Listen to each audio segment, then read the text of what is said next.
The letter arrived on a Tuesday morning, sliding through my mail slot like a coiled snake.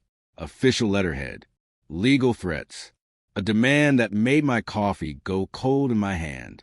Notice of property seizure. Unpaid HOA dues $847,000 for a property I'd bought for $5 at a county tax auction 3 years ago. A property they'd spent those same 3 years calling the eyesore, the embarrassment, and my personal favorite, that disaster shack. Now they wanted it. All of it. Let me back up. 3 years earlier, I was scrolling through county auction listings at 2 a.m., unable to sleep after another soul-crushing day at my corporate job. That's when I saw it. Lot 47, Clearwater Estates. A condemned cabin on Crystal Lake. Starting bid, $5. The photo showed a structure that could generously be called rustic and honestly be called firewood waiting to happen. Weathered gray boards, a sagging porch, broken windows covered with plastic sheeting. But it sat on the water. Prime lakefront. 2 acres. Something stirred in my chest. Maybe it was insomnia. Maybe it was desperation for change. Maybe it was a glass of wine I'd had. I placed the minimum bid. Nobody else bid. Not a single person. 24 hours later, I owned waterfront property. The Clearwater Estates HOA board found out about the sale the following week. I'll never forget that first meeting. President Linda Westmore sat at the head of the conference table in the community center, her diamond bracelet catching the fluorescent lights as she gestured dismissively at the photo of my cabin. This structure, she said, her voice dripping with disgust, violates approximately 47 HOA covenants. It's a blight on our prestigious community. I'm planning to renovate, I said calmly. Treasurer Mark Davidson snorted. Renovate? Honey, that place needs to be bulldozed. Do everyone a favor and let us handle the demolition. We'll waive the fees. It has good bones, I insisted. It has termites, Linda shot back. The board members laughed. Actually laughed. Mr. Chun, be realistic. You bought a $5 disaster. Take the loss, demolish it, and sell the lot to someone who can build something appropriate for Clearwater Estates. What's appropriate? I asked. Linda smiled like a shark. Minimum 4,000 square feet. Brick or stone facade. 3-car garage. Property value, no less than $1.2 million. It's in the covenants you agreed to when you purchased property in our community. I felt my stomach drop. I bought this at a county auction. Nobody gave me any covenants. Ignorance is an excuse, Mark said smugly. You have 6 months to comply or face daily fines. $500 per day. I left that meeting with my hands shaking. I'd used my entire savings, a whopping $3,000, to buy the property and cover the transfer fees. I didn't have $1.2 million. I barely had $1,200. But I'm stubborn, and I'd grown up watching my grandfather restore furniture in his garage. I knew my way around tools. That weekend, I started working. The cabin was worse than the photo suggested. The roof leaked in 11 places. The foundation was cracked. Raccoons had set up a thriving civilization in the attic. But underneath the decay, there was craftsmanship, hand-hewn beams from old-growth timber, mortise and tenon joints, a stone fireplace built by someone who knew their trade. I couldn't afford contractors, so I became one. YouTube University became my teacher. I spent every weekend, every vacation day, every spare hour at that cabin. I learned to patch roofs, replace joists, restore windows. My corporate colleagues thought I was crazy. The HOA sent letters. Lots of letters. Violation notice. Unapproved construction. Violation notice. Debris visible from road. Violation notice. Non-compliant exterior color. The cabin was natural wood. Apparently, that wasn't on the approved color palette. Linda Westmore drove by regularly, slowing down to take photos of every tarp, every stack of lumber, every sign of work in progress. Mark Davidson filed noise complaints when I used power tools. They called code enforcement 6 times in the first year. Every inspection came back clean. The inspector, a grizzled man named Frank, actually complimented my work. This is solid restoration, he told me. Historic preservation done right. That phrase stuck with me. Historic preservation. I started researching. The cabin, I discovered, was built in 1924 by a craftsman named Samuel Morrison. He'd been a boat builder, and he'd used the same techniques on his home. Techniques that made it structurally sound despite decades of neglect. The cabin predated the HOA by 60 years. It predated most of the prestigious neighborhood by 50. I filed for historic designation. The state approved it within 4 months. The HOA was furious. You can't hide behind historic designation forever. Linda hissed at me during a chance encounter at the community mailboxes. That shack is a disgrace, and everyone knows it. It's not a shack, I said quietly. It's my home. Her eyes narrowed. For now, 18 months into the renovation, something unexpected happened. A lifestyle blogger stumbled across my cabin during a lakeside walk. She took photos, posted them online. The post went viral. Turns out, people were hungry for authentic craftsmanship, for history, for a middle finger to McMansion culture. My disaster shack became an Instagram sensation. Cabin restoration goals. Cottagecore dream. The comments poured in by the thousands.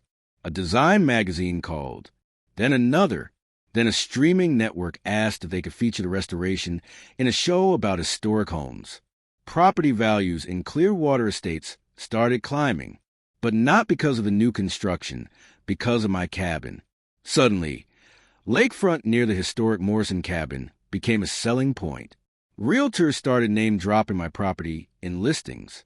Linda Westmore's tune changed overnight. She appeared at my door on a Sunday morning, holding a fruit basket.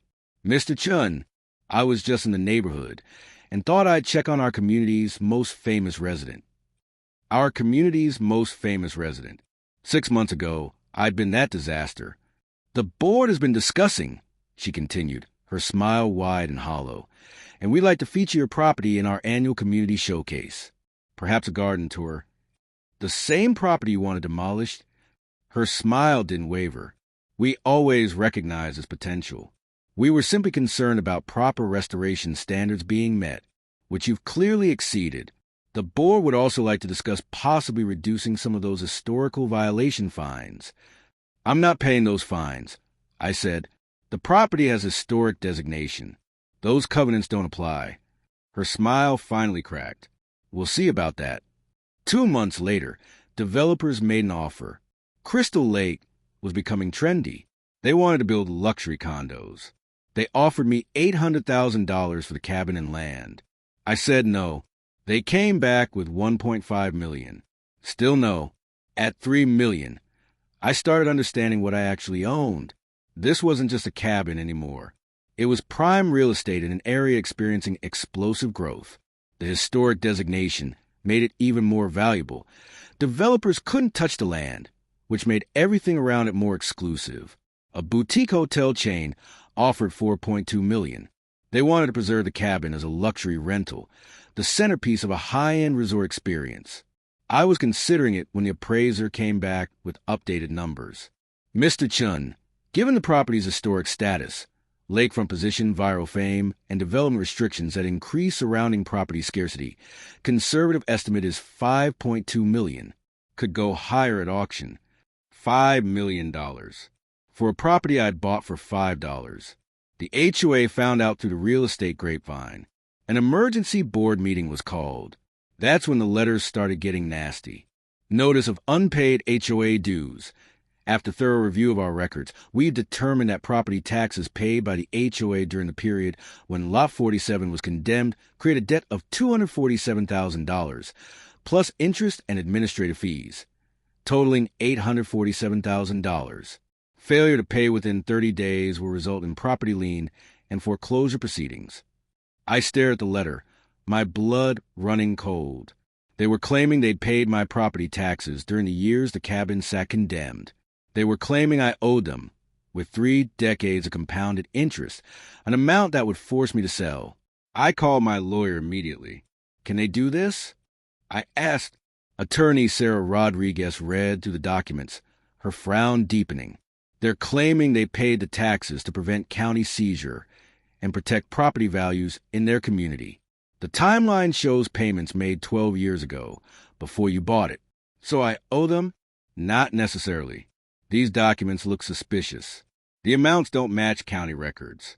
And conveniently, they're claiming just enough to force a sale, but not so much that it's obviously fraudulent. She looked up. Mr. Chun, I think they fabricated this debt. My hands clenched into fists. What do? We fight. But litigation could take years and cost hundreds of thousands. I don't have years. They put a lien on the property. I can't sell until this is resolved. Sarah leaned back in her chair. Then we need to prove fraud fast. And we need evidence. The evidence came from an unlikely source. Janet Morrison, a 78-year-old woman who'd been walking past my cabin for weeks, watching the restoration, knocked on my door on a rainy Thursday evening.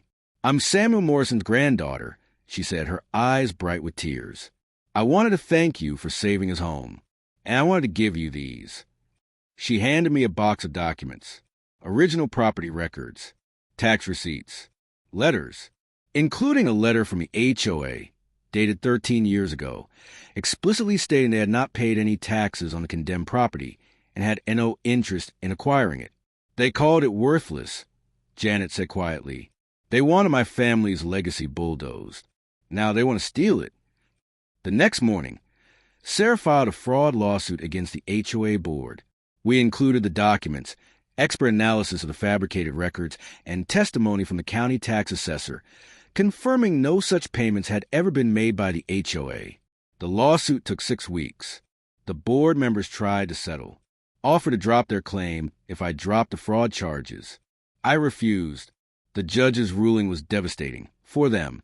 Not only was the $847,000 debt declared fraudulent, but Linda Westmore, Mark Davidson, and 2 other board members were found personally liable for attempted property theft through fraudulent documentation, fines, legal fees, and a court order removing them from the HOA board permanently. 3 months later, I stood on my renovated porch, watching the sunset paint the lake in shades of gold and crimson. The cabin, Samuel Morrison's cabin, my cabin, glowed in the fading light. Every board I'd replaced, every window I'd restored, every nail I'd driven was a middle finger to people who'd seen $5 of trash and couldn't imagine it becoming $5 million of treasure.